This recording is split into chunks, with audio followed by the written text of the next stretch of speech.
Barrick Gold has once again upstaged fellow miners for the second time in 6 months with news of a big deal. Mark Bristow is the CEO of Barrick Gold. He joins me now. Thank you for making some time. Hello, Danielle. So Barrick is making a takeover play for Newmont Mining. The CEO of Newmont Mining, Gary Goldberg, has called this desperate and bizarre. How much of this is really about acquiring Newmont and how much is about scuppering Newmont's bid for Gold Corp? Well, it's definitely not desperate, and I don't know where the definition bizarre comes from. This is a very carefully considered process.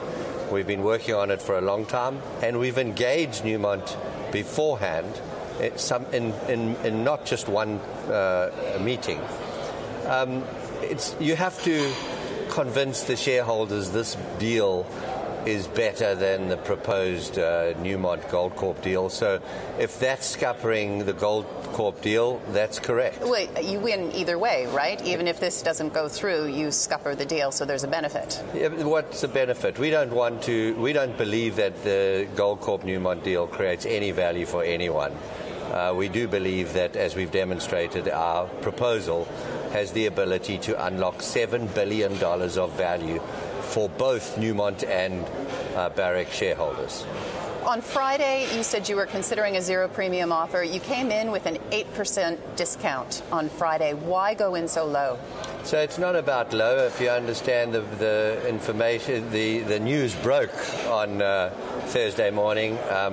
We issued and if you look at the performance of the stock, we looked at the unaffected valuation. If you look back in history on the ratios, we believe this is an at-market offer. And more importantly, when you look at the value it creates, as it did with the Barrick Gold deal, it has real opportunity to deliver value for all the shareholders involved in this proposal. Seems pretty clear that Newmont's going to disagree on that front. How committed are you to the zero premium idea? Well, right now, Newmont hasn't done a good job in trying to explain why they disagree. We are very committed to this. We believe it's something this industry needs. We believe it's something that we can deliver on. And we, as a management team, are committed to making sure that this transaction happens and is delivered upon in the long term. We're not leaving.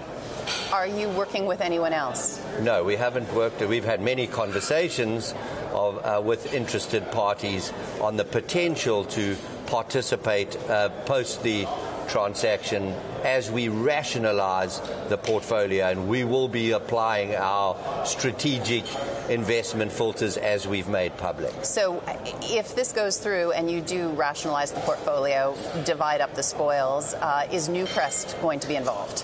So, Danielle, there's a very good chance that some Australian operators will be involved, and what I can tell you is there's some very good Australian operators that are more modern in their approach to managing assets and delivering value for their shareholders. What have you heard from investors so far on this?